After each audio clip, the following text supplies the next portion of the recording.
Lydia, how could Stephen do this to us? He's gambled away our savings.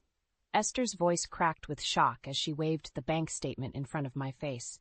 I stared at the numbers, unable to comprehend the depth of my husband's betrayal. Our hard-earned retirement fund, the nest egg we'd carefully built over decades of sacrifice, had vanished into the abyss of his addiction. Esther's accusatory glare bore into me, as if I were somehow responsible for her son's reckless behavior.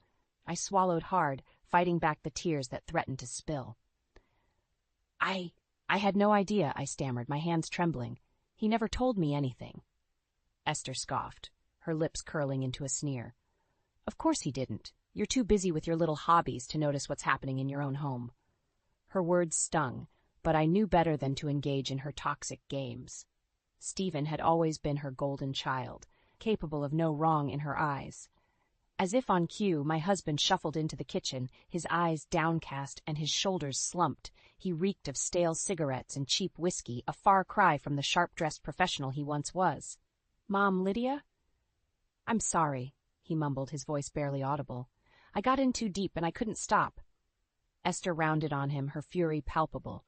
"You foolish boy, how could you do this to your family? Your wife and children deserve better than a deadbeat gambler." Stephen flinched, shrinking under his mother's wrath.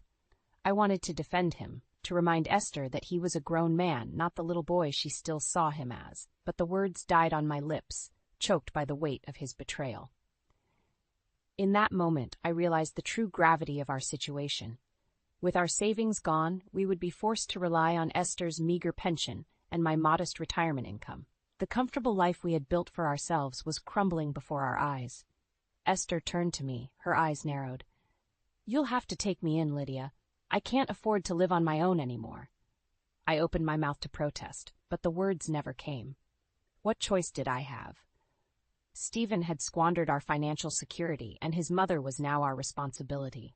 As I nodded my reluctant agreement, I couldn't help but feel the invisible chains of obligation tightening around me.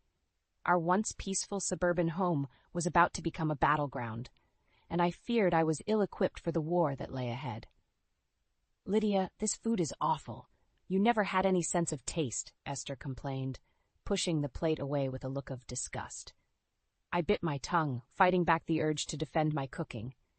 It was a losing battle, one I'd learned long ago not to engage in.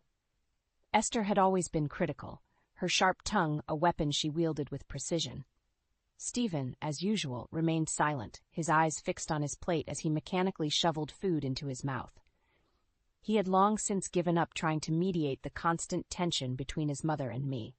Adam and Leah exchanged uncomfortable glances, caught in the crossfire of our dysfunctional family dynamic. I felt a pang of guilt, knowing that their childhood memories were tainted by scenes like this, played out over and over again. "Grandma, the food is delicious," Leah offered, her voice gentle but strained. "Mom worked hard on this meal," Esther scoffed, waving her hand dismissively. "You're too kind, dear. Your mother has never been much of a cook."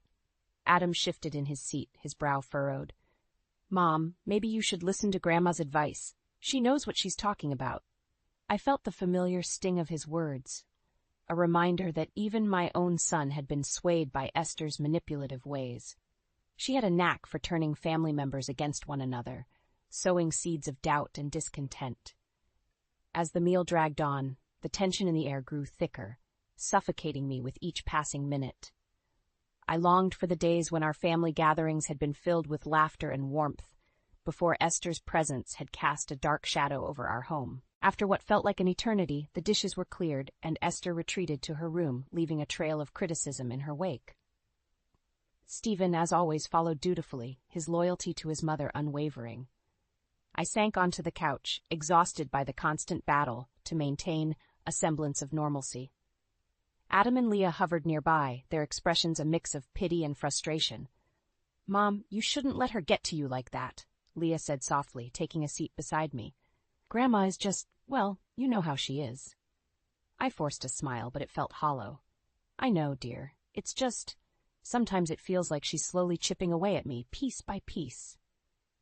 Adam shook his head, his jaw set in a familiar stubborn line. "You're too sensitive, Mom. Grandma's just trying to help in her own way." I wanted to argue, to make him see the truth about Esther's manipulative behavior, but I knew it would be futile.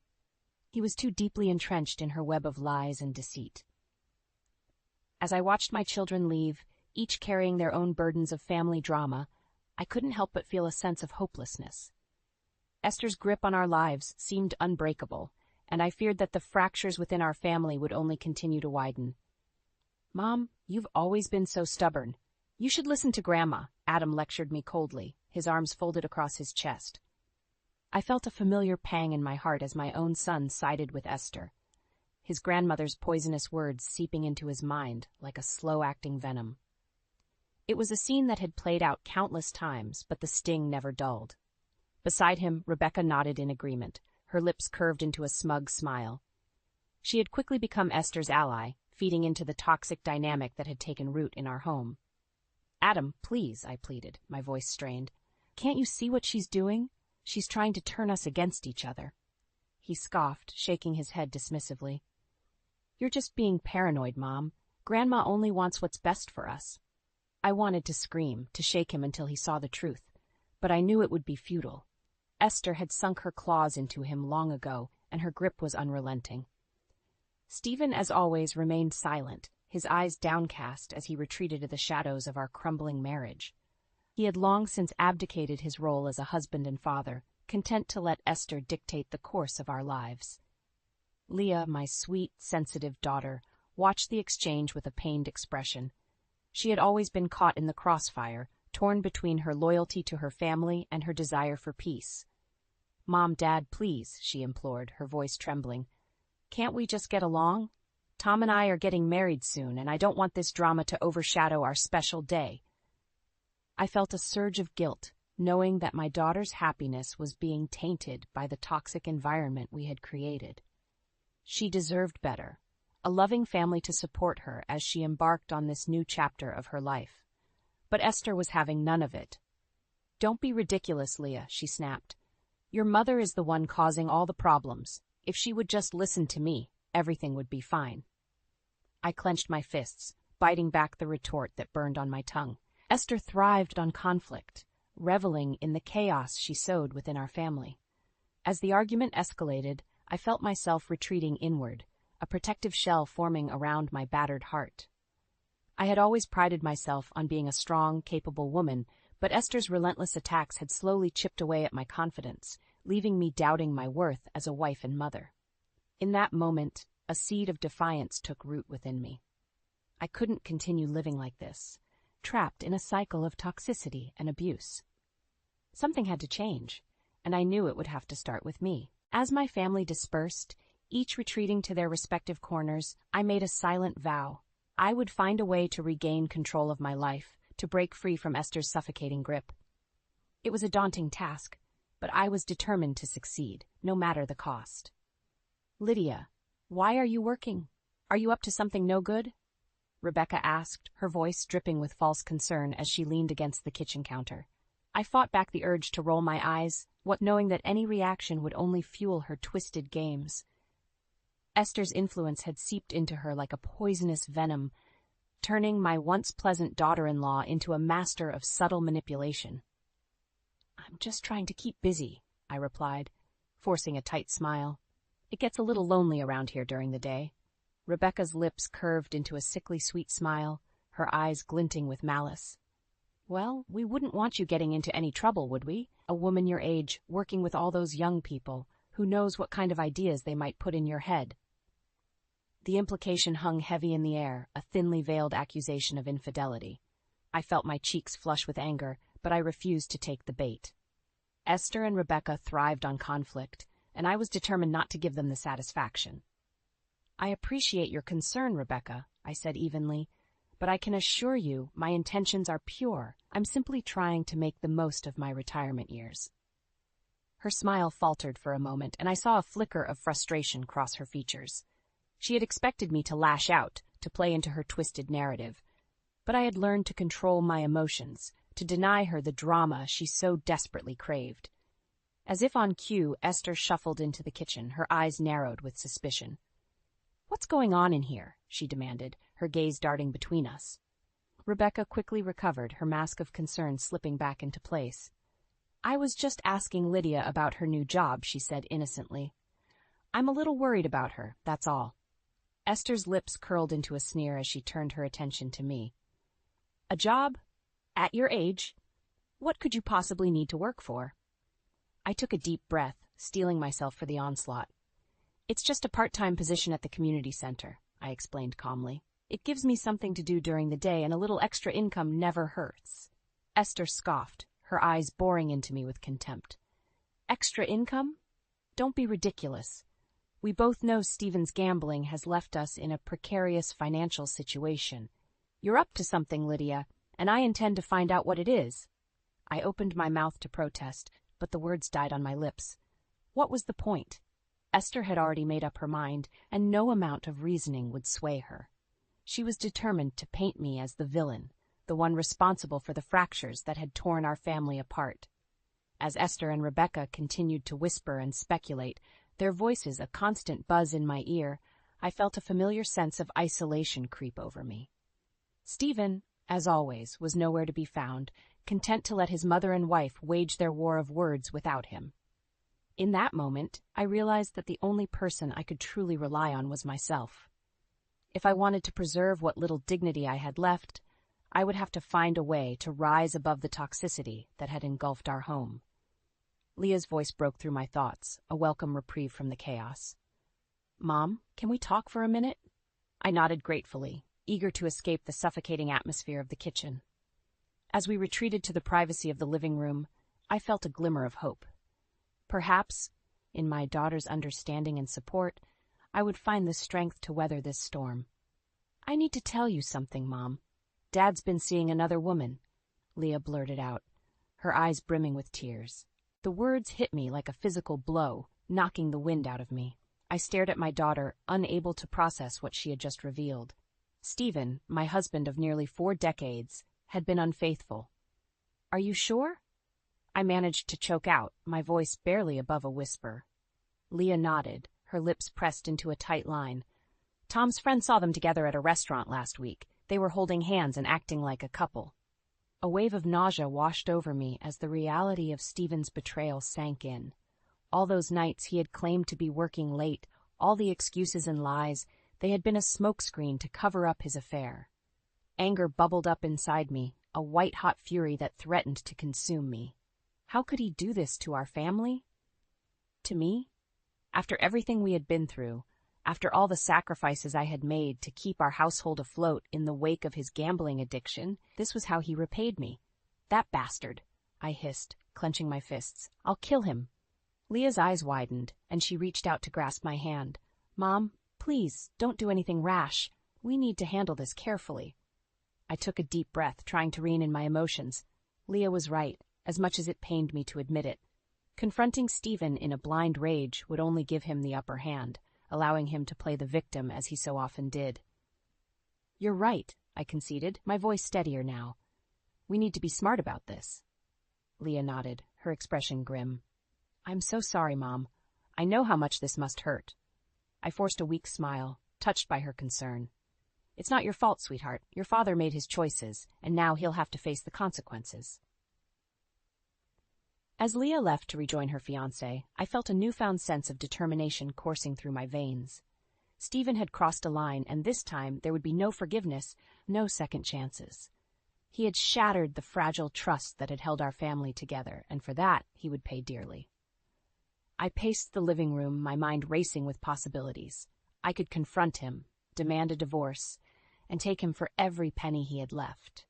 Or perhaps a more subtle approach was called for, a slow and methodical dismantling of his life until he was left with nothing but the ashes of his own making. As I mulled over my options, a familiar voice broke through my thoughts. Lydia, what's going on? You look like you've seen a ghost. I turned to find Esther regarding me with a mixture of curiosity and disdain. Of course, she would be the last to know about Stephen's indiscretions. Her precious son could do no wrong in her eyes. A wicked smile curved my lips as a plan began to take shape. If Esther wanted to remain blissfully ignorant of her son's failings, so be it. But she would soon learn that her blind loyalty had consequences, and I would be the one to deliver that harsh lesson. "Nothing's wrong, Esther," I replied smoothly. "In fact, everything is about to change for the better." "I'm leaving you, Stephen. I refuse to live in this misery any longer," I declared, thrusting a packed suitcase into his hands. Stephen blinked at me, his expression a mixture of confusion and disbelief. "What are you talking about, Lydia? Where are you going?" "Away from you," I spat, my voice trembling with barely contained rage. "Away from this toxic household and your constant betrayal." Realization dawned on his face, and he had the decency to look ashamed, if only for a moment. "Leah told you about the affair, didn't she?" I nodded, my jaw clenched. "How could you, Stephen? After everything we've been through, how could you do this to our family?" He shrugged, his eyes cold and devoid of remorse. "It just happened, Lydia. You know how things have been between us lately. I needed someone to make me feel alive again." I recoiled as if he had struck me, his callous words cutting deeper than any physical blow. In that moment, I saw him for what he truly was, a selfish, weak man who had sacrificed his integrity and our marriage on the altar of his own desires. "You disgust me," I hissed, my hands balling into fists at my sides. "Get out of my sight before I do something I'll regret." Stephen opened his mouth as if to protest, but the sound of footsteps in the hallway cut him off. Esther appeared, her eyes narrowed with suspicion. "What's going on here?" she demanded, her gaze flickering between us. "Lydia, why are you packing Stephen's things?" I took a deep breath, steeling myself for the inevitable confrontation. "I'm leaving, Esther. Your precious son has been having an affair, and I won't stand for it any longer." Esther's eyes widened, and she turned to Stephen, her expression a mixture of disbelief and fury. "Is this true? Have you been unfaithful to your wife?" Stephen shifted uncomfortably, unable to meet his mother's piercing gaze. "It's complicated, Mom. Things haven't been right between us for a long time." "That's no excuse," Esther thundered, her face flushed with anger. "How dare you bring such shame upon this family?" I watched the exchange with a sense of grim satisfaction, reveling in the sight of Esther's world crumbling around her. For once, her beloved son was the target of her wrath, and I couldn't help but feel a twisted sense of vindication. As Esther continued to berate Stephen, her words laced with venom, I slipped out of the room, leaving them to their bitter recriminations. It was time for me to start anew, to forge a life free from the toxicity that had plagued me for far too long.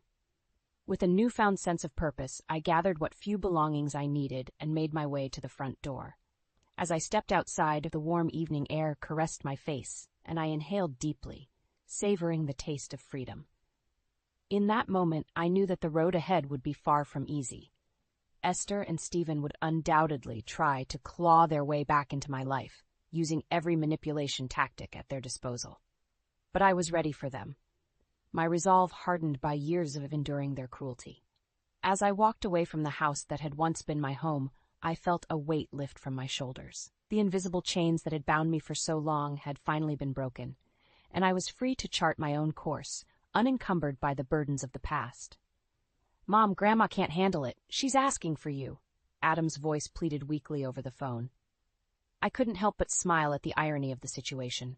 Esther, the woman who had made my life a living hell for so long, was now desperate for my help. The tables had truly turned. "Is she now?" I replied, keeping my tone even. "And why should I come back to that toxic environment?" There was a pause on the other end of the line, and I could almost picture Adam squirming uncomfortably. "Look, Mom, I know things have been rough, but Grandma is really struggling without you. She can't keep up with the household chores, and Dad is useless." I felt a twinge of satisfaction at the thought of Esther's carefully constructed world crumbling around her. For years, she had lorded over our family, wielding her power like a weapon. Now, she was finally getting a taste of her own medicine.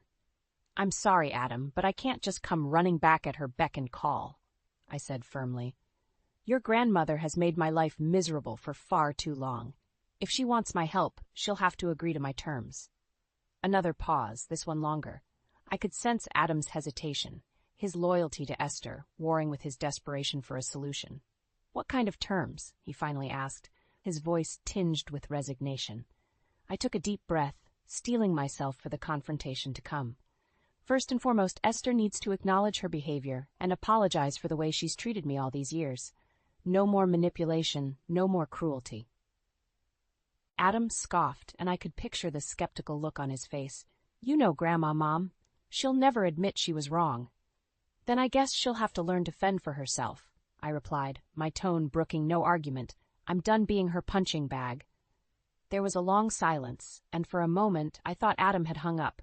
But then, his voice crackled through the line once more. Okay, Mom, I'll talk to her and see what I can do, but I can't make any promises. That's all I ask, I said, feeling a sense of relief wash over me. The first step had been taken, the gauntlet thrown down. Now it was up to Esther to decide how far she was willing to go to regain my cooperation. As I ended the call, I couldn't help but feel a sense of pride in my newfound strength. For too long, I had allowed Esther to dictate the terms of my life, to strip me of my dignity and self-worth. But no more. This was my chance to reclaim what was rightfully mine. And I wasn't about to let it slip through my fingers. Over the next few days, I waited patiently for Adam's response, steeling myself for the inevitable backlash from Esther. She was a proud woman, and admitting her wrongdoing would be a bitter pill to swallow. But as the days turned into weeks and still no word came, I began to realize the true extent of Esther's stubbornness. She would rather suffer in her own misery than swallow her pride and seek my help. It was then that I knew my true revenge had begun. By refusing to play by Esther's rules, by denying her the control she so desperately craved, I was slowly but surely dismantling the very foundation of her power. And as Leah's bond with me grew stronger, her eyes opening to the truth of her grandmother's manipulations, I knew that my victory was all but assured. The tide had turned, and Esther's reign of terror was coming to an end, one painful step at a time. I've decided to live with Mom. She needs me, and I need her, Leah announced, her voice resolute as she began packing her belongings. I watched in stunned silence as my daughter methodically sorted through her things, separating the essentials from the clutter that had accumulated over the years. Her movements were purposeful, her expression one of steely determination. Are you sure about this, sweetheart? I asked, unable to keep the tremor of hope from my voice. Your grandmother won't make it easy for you. Leah paused, her gaze meeting mine with a newfound strength that took my breath away. I'm sure, Mom. After everything that's happened, I can't stay in that toxic environment any longer. It's time I stood up for myself. And for you. A lump formed in my throat as I pulled her into a fierce embrace, overwhelmed by a surge of pride and love. My daughter, once so conflicted and torn by the family drama, had finally found her voice, her inner strength. As we held each other, I couldn't help but think back to the dark days when Esther's grip on our lives had seemed unbreakable. Her manipulation had seeped into every corner of our existence, poisoning our relationships and robbing us of our dignity. But now the tide had turned. With Leah by my side, a united front against the forces that had sought to tear us apart, I felt a renewed sense of hope blossoming within me. Over the next few days, we settled into our new living arrangement, creating a sanctuary of peace and love in the midst of the chaos that had once consumed us. Leah's presence was a balm to my weary soul, a reminder that even in the darkest of times there was light to be found. And as we spent more time together, sharing our stories and supporting one another, I began to see the cracks forming in Esther's carefully constructed facade. Her hold on Adam, once so ironclad, was slowly but surely loosening. It started with small things, a missed phone call, a canceled dinner plan. But soon, the signs became more pronounced. Adam would show up at our door, his expression one of bewilderment and uncertainty, as if he were finally seeing the truth that had been hidden from him for so long. Mom, Grandma is different, he confided in me one evening, his brow furrowed in confusion. She's not the same person I thought she was. I nodded, understanding dawning in my heart. Esther's power had always been rooted in her ability to manipulate, to twist the truth to suit her own agenda. But with Leah and me standing firm, refusing to play her games, that power was slowly slipping away. As the weeks passed, the distance between Adam and his grandmother grew wider, a chasm of disillusionment that even Rebecca's subtle machinations couldn't bridge. And with each passing day, Stephen's life seemed to unravel further. His once proud demeanor crumbling under the weight of his own failures. It was a bittersweet victory, to be sure. Part of me still loved the man I had once pledged my life to, the father of my children. But his actions had set in motion a chain of events that had nearly destroyed us all, and for that there could be no forgiveness. As I watched Leah blossom in our newfound sanctuary, her smile radiant and her spirit soaring, I knew that I had made the right choice. Our family had been fractured, broken by the toxic influences that had wormed their way into our lives. But now we were on the path to healing, to reclaiming the love and respect that had once bound us together. And as for Esther and Stephen, their fate was sealed. They had sown the seeds of their own destruction, and now they would reap the bitter harvest of their actions.